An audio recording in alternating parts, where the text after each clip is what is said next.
Yo, Mikey, how we doing today? We're doing fantastic, Bob. All right. Welcome, everybody, to the Commute podcast. We're getting down to the end of the season. Only a couple games left, only a couple episodes left of our season 1 of the podcast. Yeah. So Mike's going in a little bit blind to the podcast tonight. We typically do a little bit of brainstorming and prep work, but he had a busy day at work and a busy week. So we're recording this Friday evening before the heavy snowstorm that's coming. Did you get out and about at all with any of the... No, we have enough groceries and stuff at home, so I haven't gone to the grocery store or anything because we don't need anything. But I hear it's an absolute madhouse, so I'm kind of glad that I haven't ventured out. It's crazy. It's like... So... We're out here in Western Maryland. The forecast says that it's going to start somewhere Saturday evening for us between like 11 p.m. and midnight, and then pretty much carry all the way through Sunday. Yeah. Anywhere from 6 to 20 inches is what I've heard. Oh yeah, I've got a pretty big range as well. It seems like most people are assuming we're going to get a foot, and then we'll see. We'll see what happens. We'll see. We'll know what we get when we get. But it's crazy to me how it's like, you're not going to be held up in your house for days. Like, you're going to be able to get out. Maybe a day, maybe two, depending on how much you get. But the whole thing is whether or not you want to get out. But even still, it's not like you're going to be bunkered in for a week. I don't understand. It's like, oh, it's going to snow this week, so let's go get a month worth of groceries, It happens all the time. Anytime they call for a big amount of snow, everything clears out. Your eggs, your milk, all the stuff, the snow shovels, the snow blowers, the gloves, the hats. I just got a couple frozen pizzas and I'm good to go. But everybody'd be going this crazy if they were calling for like 3 to 5 inches. Yeah, so this is true. It wouldn't matter how much snow you're calling for. But the real thing is, like, if it does turn to ice and your power goes out, then that's when you're really like, oh, shoot, what do we do? Well, I'll tell you what you do. Cook and grill. Dig your car out and go someplace else. That too. I mean, just dig out and go out. But I've got a mixed bag planned for us here on the podcast, Mike. I've basically, I just started going through a week's worth of news, and figure we start the podcast in our first quarter of the year, just going through last week's games, kind of telling me what you like, what you didn't like, and I'll kind of give that same feedback. And then we're going to get into the hirings, the firings, what's been going on and the there. Vacancies that are still there. Vacancies that are still there. Well, I was thinking, I was thinking you were referencing our defensive coordinator position that's yet to be filled. But it'll be filled eventually. Teams are still seeking and looking around there. And then I've got a lot of random stuff that I want to talk about. We really haven't talked much in the past week, so I've got some things to catch up about. To start things off with the randomness. Are you ready for this? Is Landman the best show on television right now? Phenomenal. Did you watch the finale? The season finale just got released this past week. That's why I'm bringing it up. Yeah, absolutely amazing. I just love the writing is so good. It's obviously a Taylor Sheridan show. He's the mastermind from all the Yellowstone shows and all that. But and he's done a lot of other really good shows as well. I love the way they ended the second season. I've told you, I love the mother-daughter dynamic between those two. It's a phenomenal show all the way around. Oh yeah, and they're super hot. Ali Lauder's hot. And aged really well. And really the season finale, no spoilers, but it really seems like the season finale set up the rest of the show. Like, it could go on for however many seasons they want. Like, this seems like they the new beginning. Right. With they definitely the set ending it up season sort of as that. So yeah, it'd be interesting to see where they go in season 3. I assume they've already been renewed, but I don't know. Right.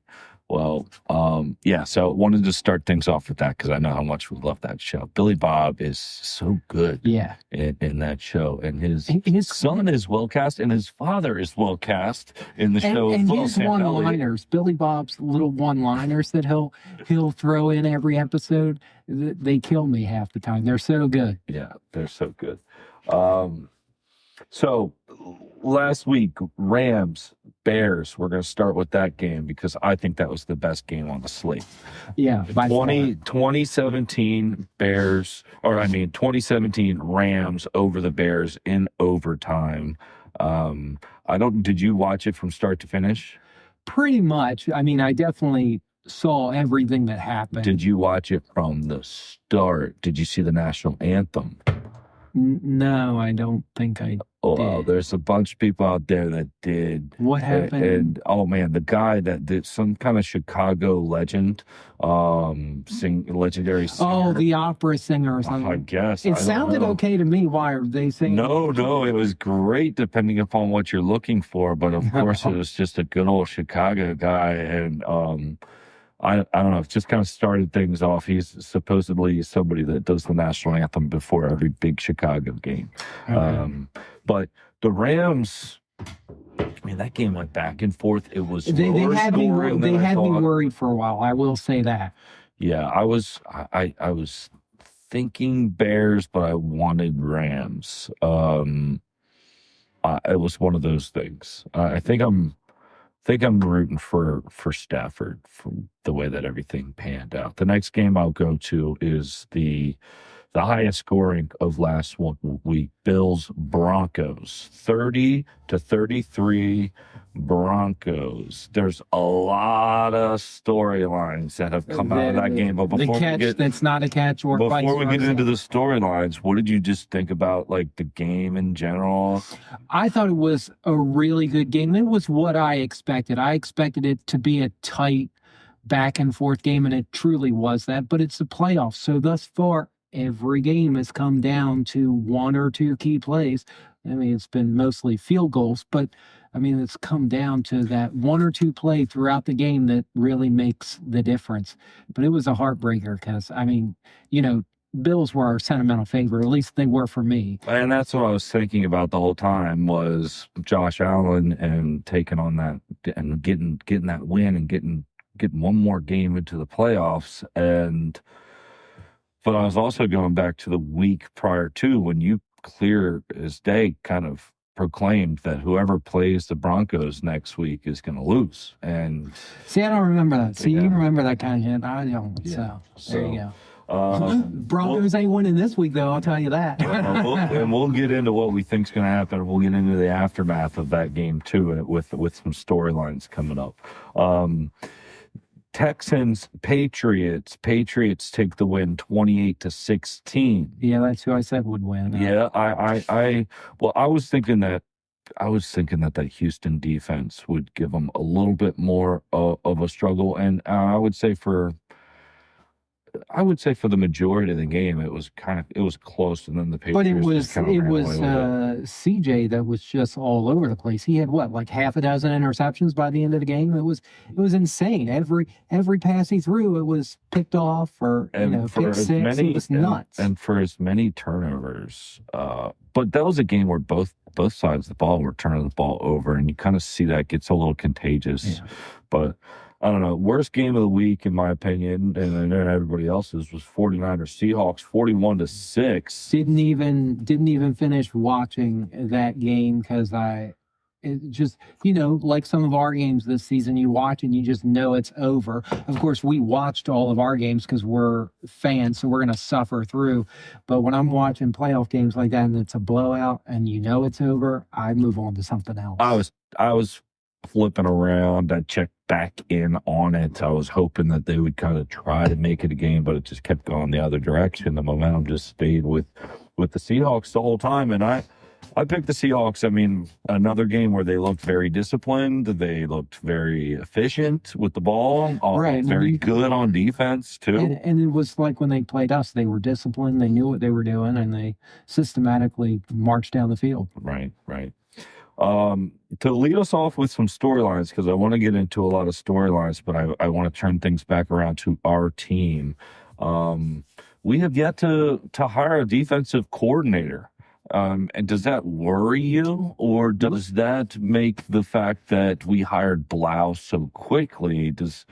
We're kind of taking opposite approaches on opposite sides of the ball. We made Blough our offensive coordinator almost too quick for a guy that no one really knows. Right. And then for defensive coordinator, it's like, well, we've been out of it for a while. Joe Witt was demoted mid-season, so they've known that they were going to have to find a new DC for some time. And if there was a quick hire, I would have thought DC would have been the quick hire. I was just going to say that because they had like half the season to basically start vetting people. So I figured, like you just said, that would be the quick one to go, and the OC would take a little bit longer just because, we weren't really sure what we were going to do with Cliff. Was he going to stick around? Was he going to just leave us and take a head coaching job? Or were we going to, the way we performed, just outright fire him like we did? It's not through lack of trying. We have interviewed Terrell, and forgive me for if I mispronounce any of these names, because for the most part, I've never heard of any of these guys. Terrell Austin, Pittsburgh's defensive coordinator. Al Harris, Chicago's DB coach. Carl Scott, Seattle Seahawks DB coach. Joe Cullen, Kansas City's defensive line coach. And of course, we know Brian Flores, which I think was just extended by Minnesota as their defensive coordinator. He was, if he doesn't accept another position with another team, he was extended. Right. So I think maybe there's a conversation where if you get the head coach job, then obviously you can go, but I don't know. I think maybe he did the interviews he was looking to do. Well, see, that kind of confused me. Like, why would you sign the extension with your existing team knowing that possibly you might take another job somewhere else? It seems you should know what you're doing out before you renew in. You know what I mean? Well, the only thing I could think of there is if Minnesota says to themselves, "Hey, look, we don't want to lose you if you for a lateral position. We don't want you to go be a defensive coordinator for somebody else. If you're going to be a defensive coordinator, we'd like you to stay. But by all means, if you get a head coaching position and you can be promoted, then by all means, then we wish you all the best." But that's what I think. So I don't know. I wouldn't be shocked if we hear that he accepted a head coaching position, but I also wouldn't be shocked if he kind of saw what was out there. Minnesota saw what was out there, came to his salary agreements and just said, "Hey, just stay home." And so he decided to do that. But yeah, I don't know. I just kind of thought that it's just been a little bit of a question mark looming here, because I would have thought if they were going to make a quick decision, it would have been with the DC, not the OC. But maybe the fact that they made a quick decision with the offensive coordinator position and Blough, that should just kind of we should just be rest assured that they... Well, yeah, I'm glad they certainly didn't make a hasty decision with both positions. Had they quickly filled both, I'd be a little bit more skeptical than I already am with what they did with the OC position. Which tells me that maybe they knew that. They obviously knew. They didn't.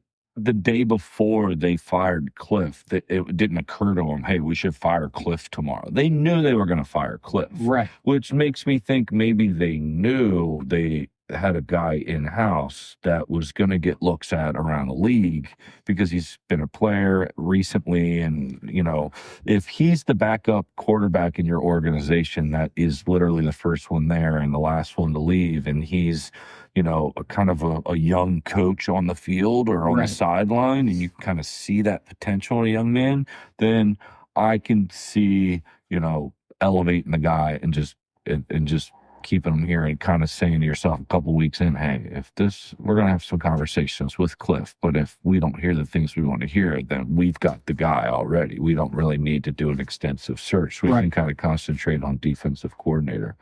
But I don't know. I've also heard some good things around the league from some other good people about David Blough, an ex-quarterback of ours, Colt McCoy being one of them. He spent some time with Blough. Blough is his backup, and he had some pretty interesting things to say and some good insight as to who we've got an offensive coordinator. I don't know if it really gives us too much insight as to what our play calling is going to look like, but there's always a coaching tree out there, and he's got several coaches that he's been with in the league and influences, and Colt, I think, gives a pretty good description of like where he's been and who we got. Not going to find a better person than David Blough.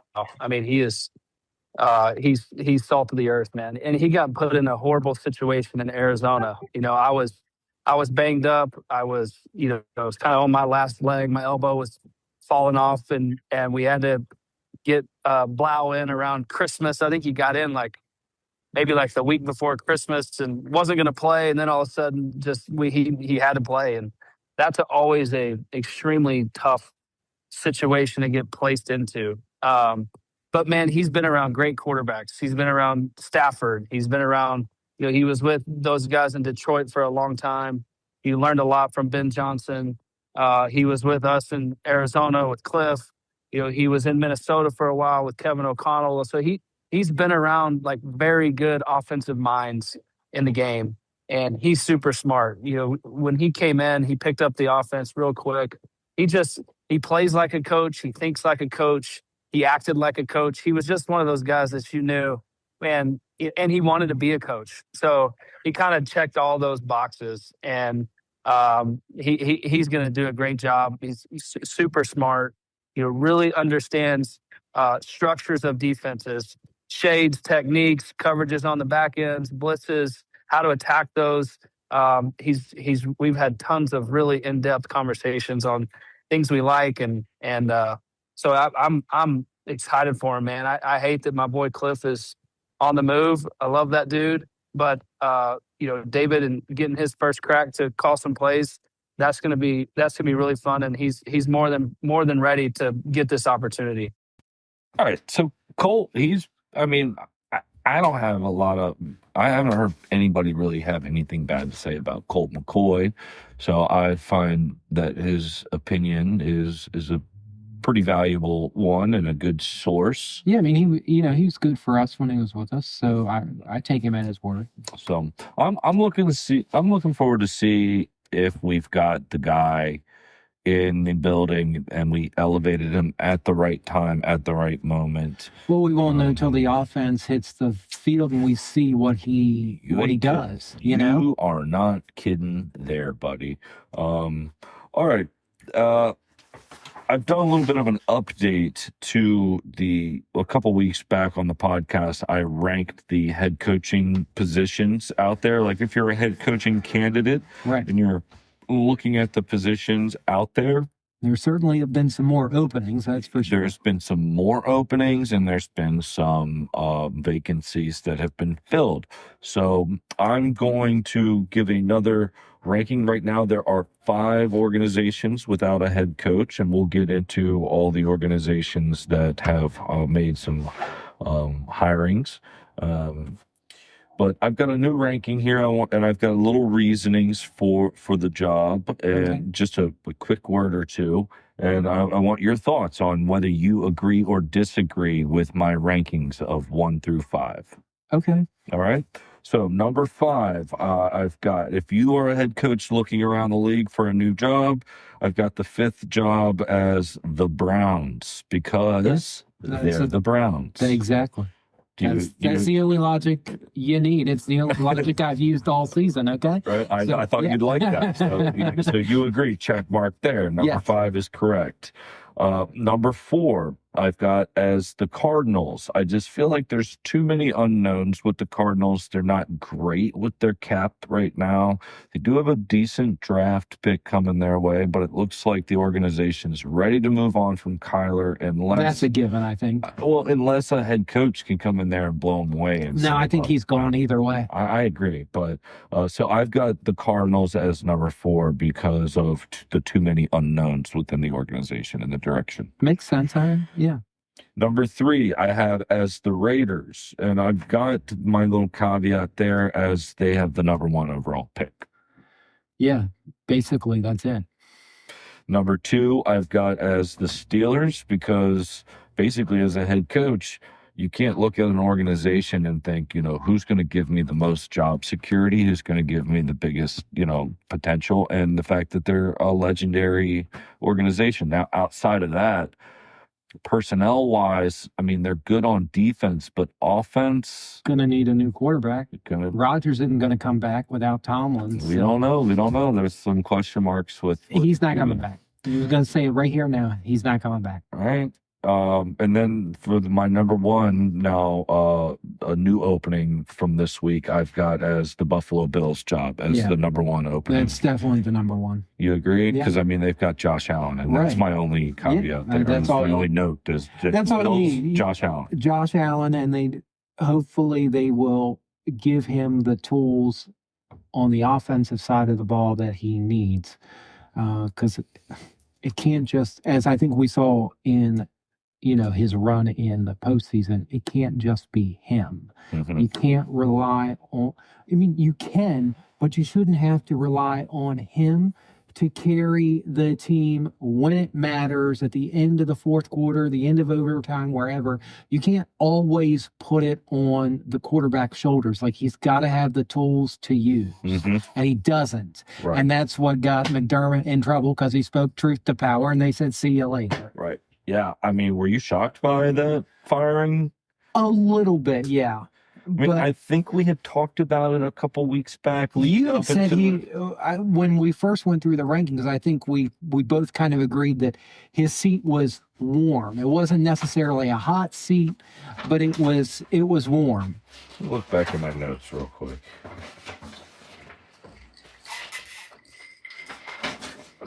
Let me look here. Hang with us here, folks. Oh, hold on. We're going to take a quick pause because our pizza's here. All right, we had pizza. We're back. I think we're talking about Sean McDermott and the Buffalo Bills. Yeah, how hot a seat was what you He was said not last in my notes. He was not in my notes, but I do recall us talking about him and his name getting brought up. I think the other name that we were talking about possibly having a hot seat in the playoffs was LaFleur. Green Bay, but it looks like they're signing him to an extension. Good on him. All right, so I want to get into some storylines, and while we're talking about the Bills, and I'm just going to run through these because I've got lots of notes here I want your thoughts on. Give me a word or two, give me a minute or two, depending upon how the topic strikes your fancy. How's that? Okay. We just mentioned Sean McDermott was out. There was reports that Phillip Rivers interviewed for the Buffalo Bills job. Do you think he should get that job? Do you think if he was offered the job, would you take it if you were him? If I were offered it, probably, but I think it was just a platitude. I think it was just to say that they're covering their bases. They want to see if he said anything that blew him away. But I would be shocked if they actually gave it to him, because I think it was just a formality. We'll see. Jesse Minter hired as the Baltimore Ravens head coach. He was previously a coordinator with his John Harbaugh's brother with the Chargers. We had mentioned him on previous podcasts as possibly gaining some interest there because he used to be an assistant head coach. I forget if he's offensive or defensive minded. Doesn't matter. My initial reaction was, who the fuck is he? Okay. Fair enough. Stefanski hired as Atlanta's new head coach, previously from the Cleveland Browns. Better than Cleveland, so I mean he's got a fighting chance to be pretty good there, maybe. We got Matt Ryan in. It seems like we've got a new era happening down there in Atlanta, the Dirty Birds. Do you think that Stefanski kind of rejuvenates himself and the city down there? Or do you think? I think he rejuvenates himself, but maybe not the city, and probably not so much the team as a whole. Do you think that Kirk Cousins is on the Atlanta Falcons next year? I think he's still about one more year under that contract that he signed with them. Right now, I would say yes, because I haven't heard anything about him going anywhere else. Well, his name's being thrown around, obviously, because he's being paid as a starter, but sitting in the backup role. And maybe there's an organization out there that will say, "Hey, yeah, why aren't you paying? Why aren't you playing Kirk? Like, we'll take him. We'll trade you for him." He's a good trade candidate out there. Let's see the next storyline I've got here. Robert Saleh to the Titans. Was obviously head coach of the New York Jets, and then back to his role as defensive coordinator with the San Francisco 49ers. Do you think that's a good spot for him? I think he's one of those people, as you said last week, they need to stay in their lane. Oh, you think he should just stay as being one of the better coordinators? Yeah, I think he's better off as a coordinator than a head coach. Got it. The Sphere is coming to the DMV. Did you see that? Yeah, let's go. Yeah? I mean, everything I've seen from the Las Vegas Sphere. Yeah, looks awesome. Totally fine with that. Inside and out, which is the coolest part about the damn Just Sphere. get it built, get it open, let's go. I mean, with our new stadium coming and the Sphere coming around the DMV, this place is about to be popping. Yeah? Yeah. All right. Eric Bieniemy, he used to be an offensive coordinator for the Washington Commanders. And he went back to the Chiefs. He can stay there. Okay. Yeah, no one else really wants him. He's not going to be a head coach anywhere. So he can just go back to Kansas City and be Kansas City's fantastic offensive coordinator moving on. Yeah, I mean, a lot of people would have said, like, why'd you even move on from that position to begin with? You should have just stayed there the whole time. Why did you feel like you wanted to go elsewhere? But I think that's where he belongs. Obviously, if Andy Reid likes you, and I mean, it's not like he was fired. He just wanted opportunities elsewhere. Yeah. So, let's see, what else do I have here? Mike McDaniels, is now the LA Chargers offensive coordinator. Are you surprised that he didn't get a head coaching job? A little bit. I mean, considering what's open, I figured somebody would take him as a head coach, but I kind of was feeling like Arizona might be a good fit for him. Could have been. Could have been. But could have been a fit for Tennessee. But maybe he's taking the Cliff Kingsbury approach or the mindset of, I did the head coaching thing. It didn't really work out well for me. Let me take a little bit of a step back and a break from that responsibility, from the limelight. I mean, if you can't make it work in Miami with a rookie quarterback who you basically ran into concussion protocol, maybe you don't deserve to be a head coach for the foreseeable future, if ever again, if you can't make that work. Well, it's too early to say ever again. He's a young guy. He's really smart, offensive minded. But I do think that I more so expected him to be our offensive guy till we, quickly went the other way. Yeah, it's I just because of the connection with DQ. I figured. I feel like the Chargers. And I would have been okay with that. I feel like the Chargers spot is a weird spot, football wise. I did read that his wife is from LA, and maybe he likes the big cities. He's coming from Miami now. LA seems like a culture. I mean, maybe they have a better selection of those capri pants or whatever the fuck it is that he was wearing on the sideline every week. Yes. All right. Next thing I got. UFC is on Paramount Plus. You are not a UFC fan, but I am. We've got Patty the Batty Pimlet versus Justin Gaethje on Paramount Plus. Paramount Plus bought all the UFC fans. They bought all their pay-per-views for from now until for I think it was a 7 or 8 year deal. But we've got Patty the Batty Pimlet versus Justin Gaethje. You know nothing about UFC. I doubt you've ever heard these names before, nor do you know what they look like. But who do you got? Make a pick. I don't give a fuck. I know you don't. I know. Just pick one. Patty the Batty Pimlet or Justin Gaethje. Batty. All right, Patty the Batty. Next thing is the Oscars pictures. The Oscar nominations got nominated here, or released this week, I should say. You're a big movie guy. You've seen most of these Best Picture nominees. And I skimmed the nominations. Well, we've got Begonia, F1, Frankenstein, Hamnet, Marty Supreme, One Battle After Another, The Secret Agent, Sentimental Value, Sinners, and Train Dreams. 1, 2, 3, 4, 5, 6, 7, 8, 9, 10. Of those 10, how many have you seen? Let me see the list.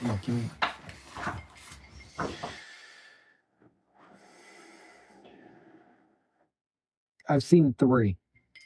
A number of them are also on the streaming apps. I just haven't got to them yet. I recently saw Begonia. How was it? It was interesting. I can see how it got nominated for Best Picture because the acting was good. The storyline was a little out there, but it's not going to win. I hope F1 wins because I felt like that was not gonna win. I don't think it's going to win either, but it was a phenomenal movie. Yeah. Loved it. It was my favorite movie of the year, F1 with Brad Pitt. Did you see Marty Supreme? Yeah. Do you think it's Best Picture worthy? I don't know if it's Best Picture worthy, but I think Timothy will win Best Actor. Okay. And One Battle After Another, the Leo movie. Did you see that one? I did not. It's on my list. I want to see it. I need to steal your HBO Max login for. Well, you better invest like 3 hours because I think that's how long that movie is. I'm down. I mean, we got Snowstorm. But Leonardo, I don't think got nominated for Best Actor. That doesn't surprise me. He never is. The Saudis are reportedly up to paying The Rock a massive payday to make a WrestleMania 43 run for 2027. What are your thoughts? Well, seeing as how this is a recorded podcast, I'm going to choose my words very carefully. Well, the Saudis aren't going to come after us. But that's not what I'm worried about. Oh. You don't want us to get canceled. So. Oh, okay. But No, you're right. I don't think that he should just have a match just because they are going to give him some astronomical, crazy dollar amount. Okay. The only reason they're throwing money at these old school WWE wrestlers, The Rock, Stone Cold, whoever else, Undertaker, is because they are having WrestleMania in a foreign country that nobody wants to go to for various reasons. So they need to have some way of getting people to go there and tune in. Oh, so WrestleMania 2027 is going to be in Saudi Arabia? Yes. Huh. That is why they're throwing all this money at him and all the veterans that I grew up with, that you grew up with, because that's how else are you going to get people to watch a WrestleMania that's not in this country? Right.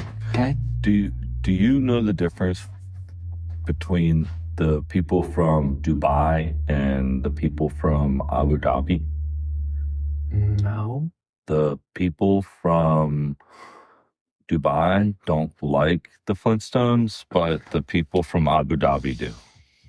So, okay, cue the laughter. Now you know. No, pause for laughter. I know everybody's getting a kick out of that. It was one of my favorite dad jokes. Okay. But how much money are they offering? We don't know the exact amount. All we know is it's I was scrolling through Facebook and I just saw they're offering him a massive amount of money, but I didn't click on the article to see what the actual dollar amount was. But The Rock has already said he doesn't want to have his retirement match in Saudi Arabia. He wants it to be in the United States. We'll see if he holds true. Nobody said that he would retire.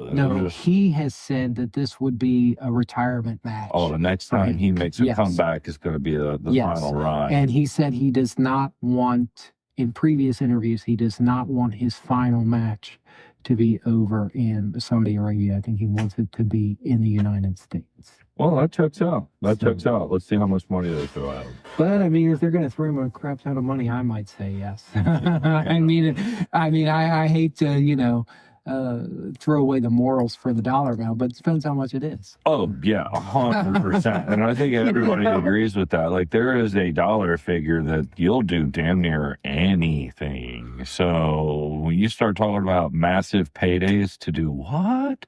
I mean, that guy's gotten a lot of money thrown at him to do a lot of different jobs throughout the years.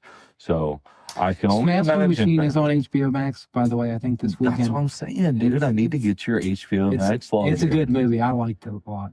You would love it because it's about the origins of UFC. So you would love it. My dad was saying that I need to see the documentary Smashing Machine before. I haven't been able to track it down anywhere. That's what I'm saying. I haven't either. I can't. I would love to watch it, but I can't find it anywhere. Yeah, I'm gonna have to track that down. But I'm But anyway, what else you got on your topics of discussion there? Well, the next things to talk about pretty much leads into our playoff segment.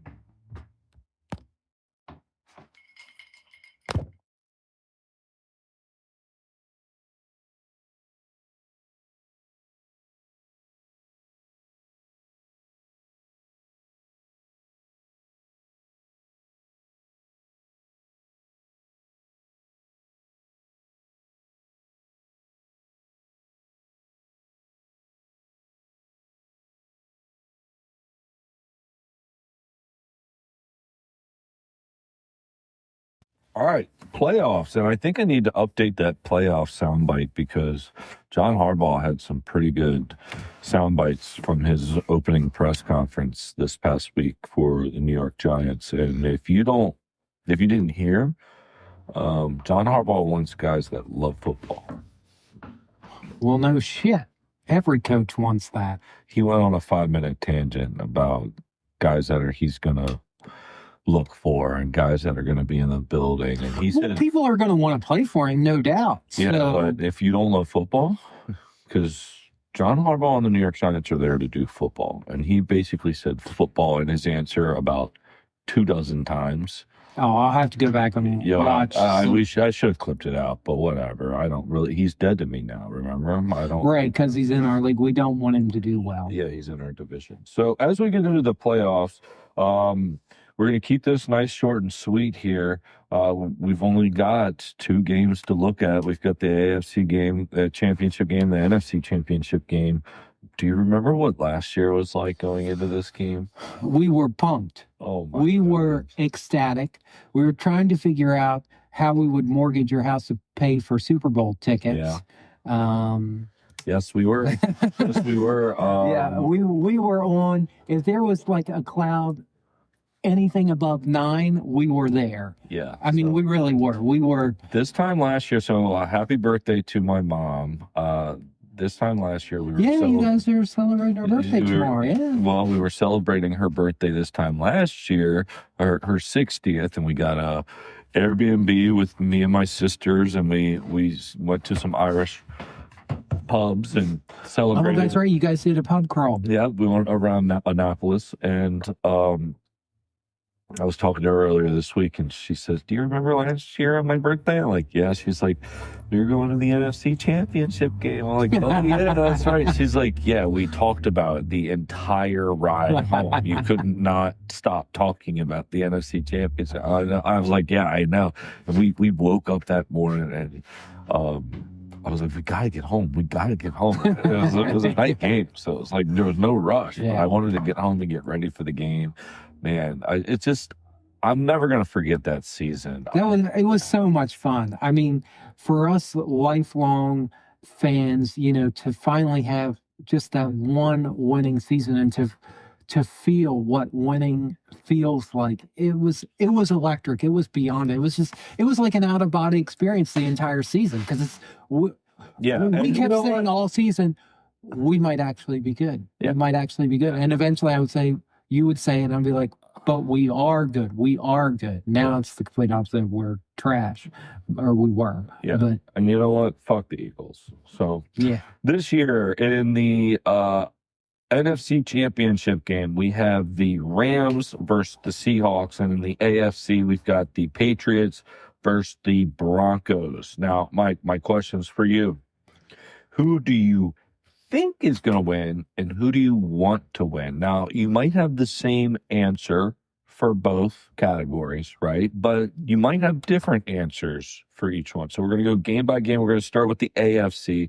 Patriots versus Broncos. Who do you think is going to win? Who do you want to win? Patriots, both answers. Okay, so you want the Patriots and you think the Patriots. Yes. I think Patriots, but I want the Broncos. No, that would make sense if Denver was not starting a backup quarterback. Okay? That's why I want the Broncos. I would be with you. But they're starting a backup quarterback. He's going to get fucking killed, and they're going to lose. For those of you that don't know, Bo Nix, quarterback for the broke his ankle. Broncos, broke his ankle in the fourth quarter. Second to last play of the game. Late in the fourth quarter of last week's game against the Buffalo Bills, which just leads us all to wish and think, like, gosh, well, I just wish the Bills would the freaking won. If you're just going to lose your...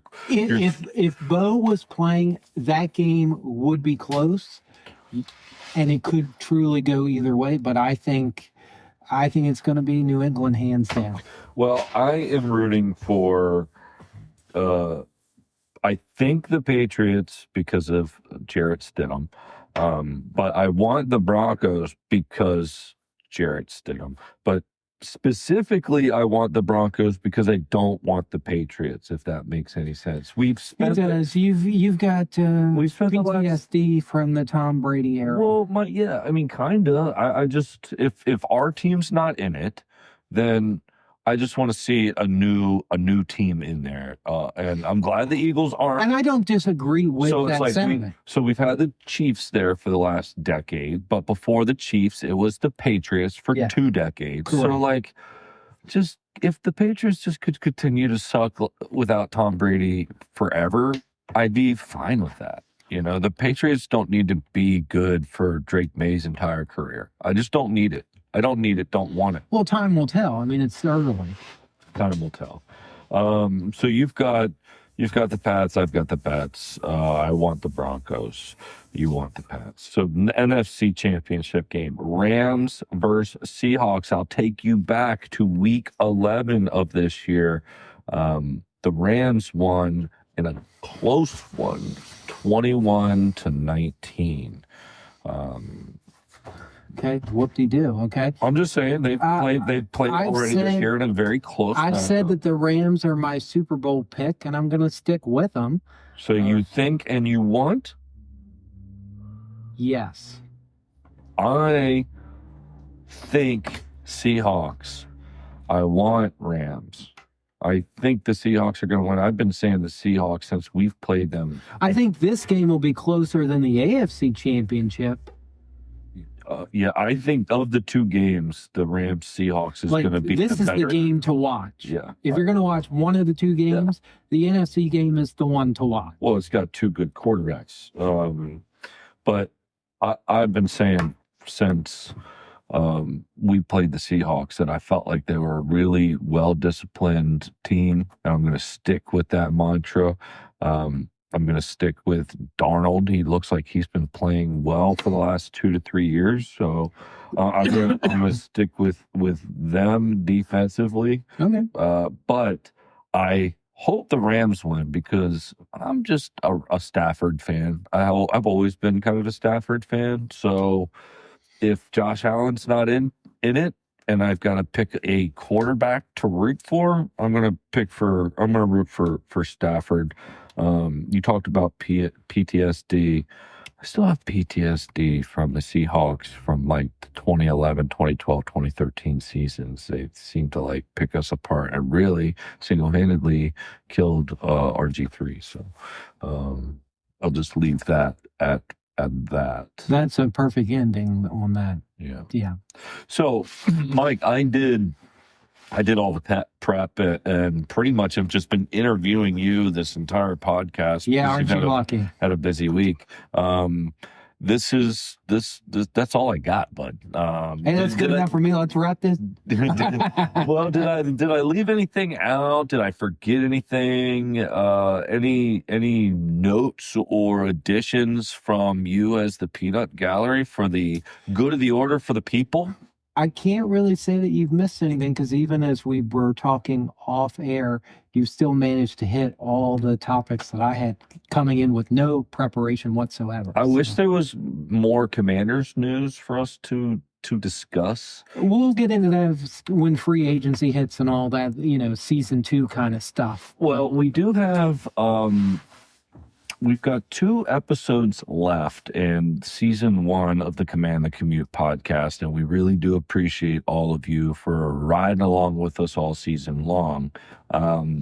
Next week, we're going to recap these championship games and kind of explain what we're excited about for the Super Bowl. And then the last podcast of the season will be recapping the Super Bowl, kind of tidying up any coaching moves. Hopefully we've got a defensive coordinator by then. But over the next 2 podcasts, I want us to kind of go through some position groups that we are excited to fill and how we think we should fill them, whether it be through the draft or through free agency. Maybe some players that we really like that might be on the move. So we'll kind of create some Commanders news and speculation over the next couple weeks, and then we'll get into season 2 of our podcast, which goes into starts with the off season at the draft. So, which hopefully we can go to. Man, I'm trying to go. Yeah, it sounds exciting. We're trying to go to the draft, but people. Well, that's the thing. Is the only thing we got to do to go to the draft is just drive to the draft? I don't know. I mean. It seems like every single year it's just people they show some drone shot of whatever city they're in. It just looks like mass amounts of NFL fans are just sitting there. So it's in Pittsburgh this year. I don't know how any of that stuff works. I thought we had somebody looking into it for us, but they've kind of left us down. We're going to drive to Pittsburgh and we're going to show up. And then when people are like, "What are you doing here?" We're here for the freaking draft, man. Let us in. We just want to hear what's pretty sure they're going to want to see a ticket or a badge or something. We'll make some badges. We can. I mean, it's in a world of that you can't tell anything apart with AI. I mean, AI can make us some NFL VIP badges. I'm sure of it. I mean, I don't disagree. AI can do just about anything. What will they think of next? Thank you guys so much for joining us for the latest episode. This is where I ask. Give us a like, give us a review, give us a comment, tell your friends, show this to your mom, show it to your coworker and say, "Hey, check these guys out. They if there's a home game, they go to the game and drive to the game and they talk about the game on the way to the game." It's a guy named Bob, it's a guy named Mike. They're out there in Western Maryland. They come all the way from Western Maryland to go down to DC and go to hell on the Commanders year in and year out. So yeah. Give us a review or just tell me how much my country accent sucks. But thank you guys so much. We will see you next week. Hail to the Redskins.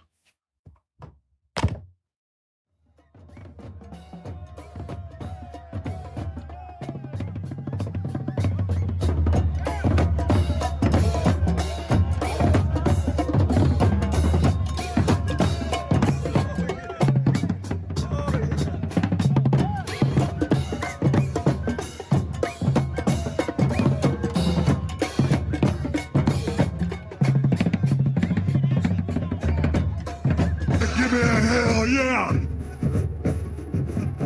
I said, give me a hell yeah. Thanks for listening to the Command the Commute podcast. I now welcome you to crack a cold beer, cook up some chicken wings, and enjoy the football game. Because the Commanders, the team, the Redskins, or whatever else you call them, is gonna kick some ass.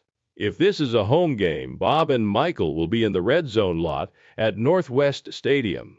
We encourage you to come to our tailgate and say hello. If you are still listening to the podcast, wow, you are an extremely loyal listener. I wonder how much longer you'll stay. Hey, I've got a question. How much wood would a woodchuck chuck if a woodchuck could chuck wood? You've got mail. Goodbye.